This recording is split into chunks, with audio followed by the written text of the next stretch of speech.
भारत ने हमेशा ही दोस्ती का हाथ आगे बढ़ाया है और हमेशा ही दूसरे देशों को एक और मौका देने में विश्वास रखा है, जिसमें से एक देश है तुर्की। जैसा कि हम सभी जानते हैं कि तुर्की में हाल ही में एक भयंकर भूकंप आया जिसने हजारों जानें ले ली और इसी भारी संकट को देखते हुए भारत ने तुर्की की तरफ मदद का हाथ बढ़ाया है। लेकिन दोस्तों, यहाँ देखने वाली बात यह है कि भारत और तुर्की के संबंध काफी अच्छे नहीं रहे हैं। लेकिन साथ ही में यह भी देखने वाली बात है कि तुर्की पाकिस्तान को हमेशा से अपना भाई कहता आया है और अब सवाल यह आता है कि क्या तुर्की भी भारत की तरफ दोस्ती का हाथ बढ़ाएगा या कोई नया मोड़ होगा इस कहानी में। जानते हैं सारे सवालों के जवाब आज की इस वीडियो में, इसलिए वीडियो को आखिर तक जरूर देखिएगा। पर वीडियो शुरू होने से पहले अगर आप लोग चैनल पर नए हैं या आपने अभी तक चैनल को सब्सक्राइब नहीं किया है तो चैनल को सब्सक्राइब करना और बेल आइकन दबाना ना भूलें ताकि हमारे चैनल की कोई भी वीडियो आपसे मिस ना हो जाए। तुर्की और सीरिया में तबाही मचाने वाले भूकंप के बाद भारत मदद भेजने के लिए जिस तरह से मुखर होकर सामने आया, उसे मोदी सरकार की मिडिल ईस्ट की तरफ कमिटमेंट से जोड़ा जा रहा है। इससे पहले भारत ने 26 जनवरी यानी गणतंत्र दिवस के मौके पर मिस्र के राष्ट्रपति अब्देल फतेह अल सीसी को मुख्य अतिथि के रूप में बुलाया था। साथ ही में मई 2014 में नरेंद्र मोदी के प्रधानमंत्री बनने के बाद से इजराइल से भी संबंध गहरे हुए हैं और खाड़ी के देशों से संबंधों में गर्मजोशी की बात कही जाती है।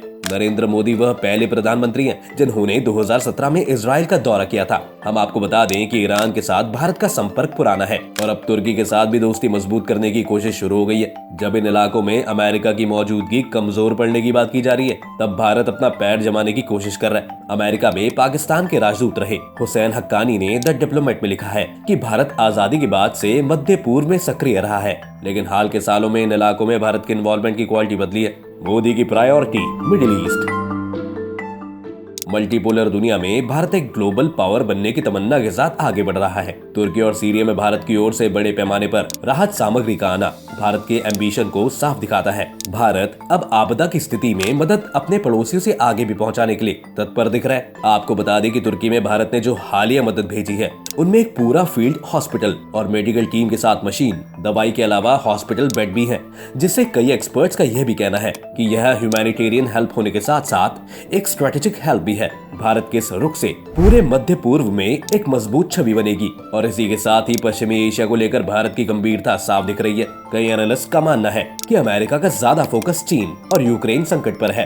ऐसे में मध्य पूर्व में उसकी मौजूदगी कमजोर पड़ रही है। कहा जा रहा है कि भारत को डर है कि अमेरिका की जगह मध्य पूर्व में चीन ले सकता है और अगर ऐसा हुआ तो भारत के हितों के खिलाफ होगा। तो दोस्तों, ये तो थी कहानी भारत के बढ़ाने वाले कदमों की, लेकिन अब आप खुद ही सोचिए कि जब भारत इतने कदम बढ़ा रहा है, इतनी मेहनत कर रहा है, तो उसके पीछे की वजह क्या हो सकती है? कौन से फायदे छिपे हैं भारत के इन सब में? चलिए अब आपको हम वही सब बातें बताएं। मिडिल ईस्ट में भारत के इंटरेस्ट्स। भारत के लिए मिडिल ईस्ट इन्वेस्टमेंट, एनर्जी और रेमिटेंस का एक इंपॉर्टेंट सोर्स है। यह इलाका भारत के सुरक्षा दृष्टिकोण से भी अहम माना जाता है क्योंकि इस्लामिक अतिवाद को लेकर चिंताएं अभी खत्म नहीं हुई हैं। भारत चाहता है कि मध्य पूर्व में अमेरिका कमजोर पड़े तो वह उसके लिए पहले से तैयार रहे। खाड़ी के देशों में भारत के करीब 89 लाख लोग रहते हैं। इनमें से 34 लाख भारतीय यूएई में रहते हैं, 26 लाख सऊदी अरब में। पिछले साल विदेशों में रहने वाले भारतीयों ने 100 अरब डॉलर कमाकर भारत भेजे थे। इनमें से आधी से ज्यादा कमाई खाड़ी के देशों से थी। पिछले एक दशक में भारत का मध्य पूर्व से कारोबार भी तेजी से बढ़ा है। यूएई भारत का तीसरा सबसे बड़ा कारोबारी साझेदार है और सऊदी अरब चौथे नंबर पर है। 2022 में भारत और यूएई के बीच कॉम्प्रिहेंसिव इकोनॉमिक पार्टनरशिप एग्रीमेंट हुआ था। इसके बाद से दोनों देशों के बीच बायलैटरल ट्रेड में 38% की बढ़ोतरी हुई है, जिसके बाद भारत और यूएई के बीच बायलैटरल ट्रेड 88 अरब डॉलर तक पहुंच गया। सऊदी अरब से भारत अपनी जरूरत का 18% कच्चा तेल आयात करता है। दूसरी तरफ सऊदी अरब का भारत के इंफ्रास्ट्रक्चर में निवेश लगातार बढ़ रहा है।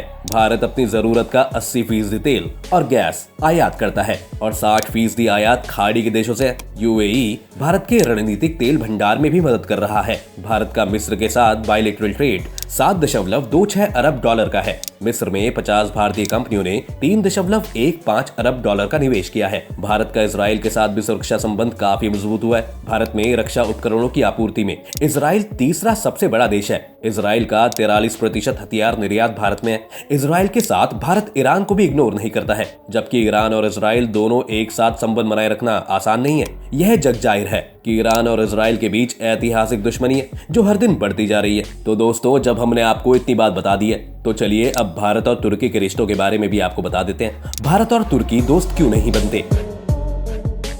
तुर्की का पाकिस्तान परस्त रुख रहा है। अब ऐसा कहा जाता है कि इसकी शुरुआत 1950 के शुरुआती दशक या फिर शीत युद्ध के दौरान में होती है। इसी दौर में भारत पाकिस्तान के बीच 2 जंग भी हुई थी। जब तुर्की और भारत के बीच राजनयिक संबंध 1948 में स्थापित हुआ था, तब भारत के आजाद हुए मुश्किल से 1 ही साल हुआ था। इन दशकों के बीच भारत और तुर्की के बीच करीबी साझेदारी विकसित नहीं हो पाई। साथ ही ऐसा कहा जाता है कि तुर्की और भारत के बीच तनाव 2 वजहों से रहा है। पहला, कश्मीर के मामले में तुर्की का पाकिस्तान परस्त रुख, और दूसरा, शीत युद्ध में तुर्की अमेरिकी खेमे में था, जबकि भारत कूट निरपेक्षता की वकालत कर रहा था। नॉर्थ अटलांटिक ट्रीटी ऑर्गेनाइजेशन यानी नेटो दूसरे विश्व युद्ध के बाद 1949 में बना था और तुर्की इसका सदस्य था। तब नेटो को सोवियत यूनियन विरोधी संगठन के रूप में देखा जाता था। इसके अलावा 1955 में तुर्की, इराक, ब्रिटेन, पाकिस्तान और इसराइल ने मिलकर बगदाद पैक्ट किया था। बगदाद पैक्ट को तब डिफेंसिव ऑर्गेनाइजेशन कहा जाता था। इसमें 5 देशों ने अपनी साझी राजनीति, सेना और आर्थिक मकसद हासिल करने की बात कही थी। यह नेटो की तर्ज पर ही था। इसके बाद 1959 में बगदाद पैक्ट से इराक बाहर हो गया था। इराक के बाहर होने के बाद इसका नाम सेंट्रल ट्रीटी ऑर्गेनाइजेशन कर दिया गया था।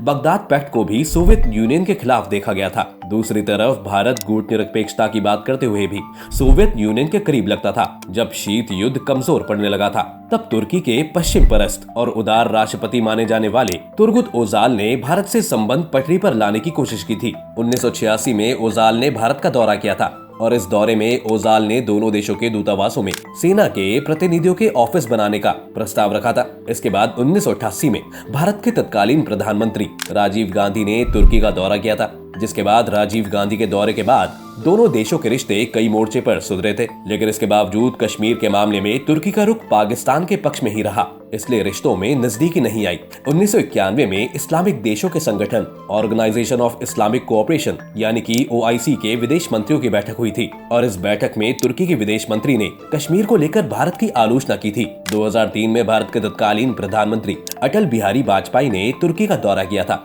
इस दौरे में दोनों देशों के रक्षा मंत्रियों के बीच संपर्क बनाए रखने को लेकर सहमति बनी थी। भारत समर्थक तुर्की के राष्ट्रपति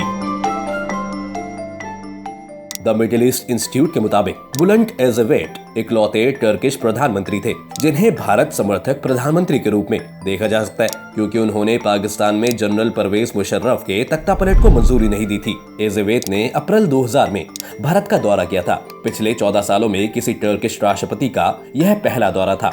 सबसे अहम यह है कि एज़ेवेट ने कश्मीर पर तुर्की के पारंपरिक रुख को मॉडिफाई किया था। तुर्की का कश्मीर पर रुख रहा है कि इसका समाधान संयुक्त राष्ट्र की निगरानी में होना चाहिए, लेकिन एज़ेवेट ने इसका द्विपक्षीय समाधान तलाशने की वकालत की थी। तुर्की के इस रुख के कारण भारत से संबंधों को बल मिला था। द मिडिल ईस्ट इंस्टीट्यूट की एक रिपोर्ट का कहना है, तुर्की में जब जस्टिस एंड डेवलपमेंट पार्टी सत्ता में आई तो दोनों देशों में संबंध गहराने की संभावनाएं और बनी।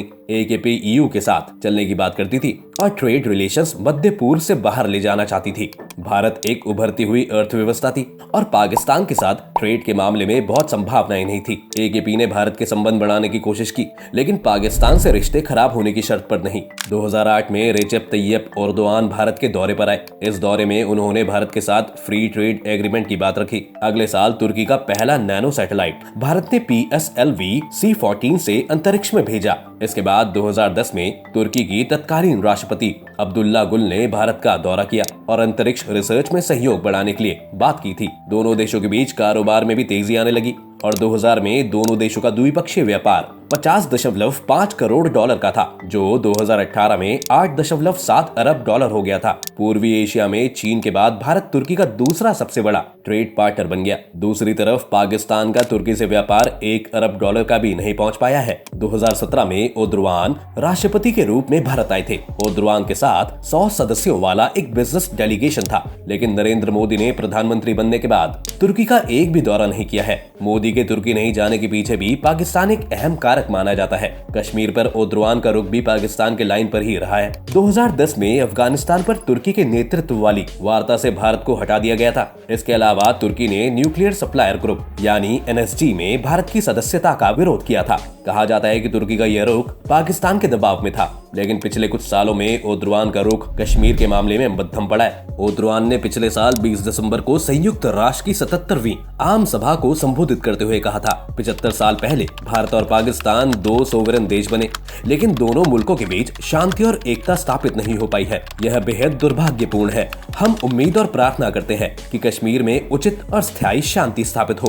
एर्दोगान की इस टिप्पणी के एक हफ्ते पहले ही उज्बेकिस्तान के समरकंद में शंघाई कोऑपरेशन ऑर्गेनाइजेशन यानी SCO समिट से अलग भारतीय प्रधानमंत्री नरेंद्र मोदी की तुर्की के राष्ट्रपति एर्दोगान से मुलाकात हुई थी। संयुक्त राष्ट्र आम सभा में एर्दोगान पहले भी कश्मीर का मुद्दा उठा रहे हैं, लेकिन पिछले साल उनकी टिप्पणी बिल्कुल अलग थी। इससे पहले वो कहते थे कि कश्मीर समस्या का समाधान संयुक्त राष्ट्र के प्रस्तावों के तहत होना चाहिए। तो दोस्तों, इन सब के बाद आपको एक बात तो समझ आई गई होगी कि क्यों और कैसे भारत और तुर्की की दोस्ती कभी नहीं हो पाई। लेकिन इन सब के बाद अब सवाल यह आता है कि क्या कभी भारत और तुर्की की दोस्ती हो पाएगी? चलिए अब हम आपको बताते हैं, क्या तुर्की अपना तेवर छोड़ देगा?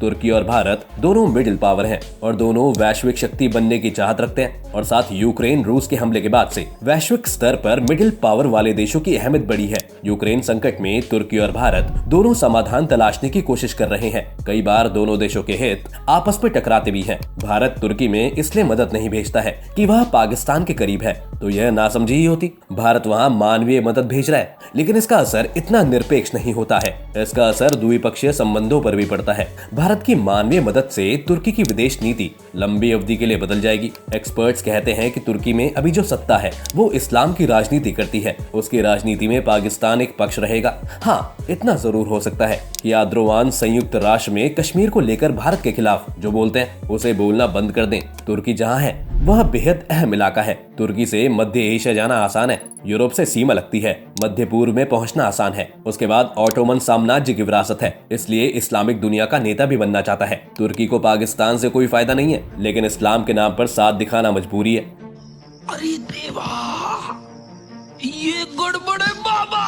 भारत एक उभरती हुई अर्थव्यवस्था है और तुर्की उसकी उपेक्षा नहीं कर सकता है, लेकिन वह पाकिस्तान को छोड़ देगा, ऐसा नहीं होगा। भारत की मदद से पाकिस्तान जरूर घबराया हुआ है। पाकिस्तान के प्रधानमंत्री शहबाज शरीफ की बेचैनी साफ दिख रही है। वह तुर्की जा रहे हैं। पाकिस्तान को लग रहा है कि सऊदी और UAE की तरफ से कहीं तुर्की भी भारत के पाले में न चले जाए। तुर्की में भारत की मदद विश्व गुरु वाली छवि को मजबूर करने के लिए है। तुर्की अभी भारत को दोस्त कह रहा है, लेकिन वह पाकिस्तान को लंबे समय से भाई कहता रहा है। लेकिन दोस्तों, इन सब के बाद भी जब हाल ही में टर्की में भूकंप आया तो भारत ने उसका पूरा साथ दिया था। भारत ने की मदद की घोषणा।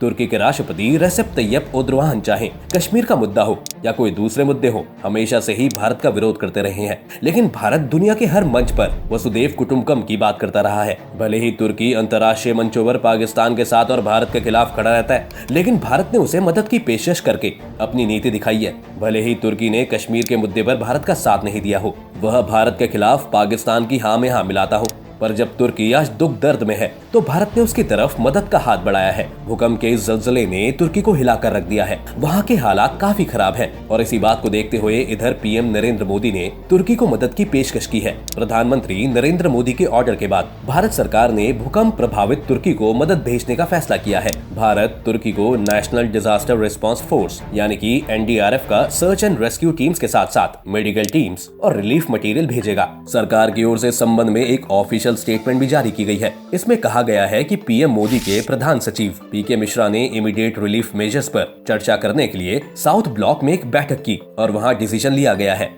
इस फैसले के मुताबिक विशेष रूप से स्पेशली ट्रेन्ड डॉग स्क्वाड्स और नेसेसरी इक्विपमेंट के साथ 100 कर्मियों वाली NDRF की 2 टीमें खोज और बचाव कार्यों के लिए भूकंप प्रभावित क्षेत्रों में जाने के लिए तैयार है। साथ ही मेडिकल टीमों को जरूरी दवाओं के साथ ट्रेन डॉक्टर्स और पैरामेडिक्स के साथ तैयार किया जा रहा है। यह रिलीफ मटेरियल तुर्की सरकार और अंकारा में भारतीय दूतावास और इस्तांबुल में कॉन्सुलेट जनरल के कोऑर्डिनेशन से भी भेजी जाएगी। साथ ही में PM मोदी ने ट्वीट कर तुर्की में भीषण भूकंप के कारण जान माल के हुए नुकसान पर गहरा दुख जताया है। PM मोदी ने ट्वीट कर कहा, तुर्की में भूकंप के कारण हुए जान माल के नुकसान के कारण गहरा दुख है। पीड़ित परिजनों के प्रति संवेदना व्यक्त करता हूँ। घायलों के जल्द स्वस्थ होने की कामना करता हूँ। भारत इस दुख की घड़ी में तुर्की के लोगों के साथ खड़ा है और उसे इस आपदा की घड़ी में हर संभव मदद को तैयार है। तो दोस्तों, आज की वीडियो में बस इतना ही। उम्मीद है आपको आज की इस वीडियो से काफी कुछ नया सीखने को मिला होगा। अगर आपको ये वीडियो पसंद आई हो तो वीडियो को लाइक करें और अगर आप चैनल पर नए हैं तो जाने से पहले चैनल को सब्सक्राइब करना ना भूलें।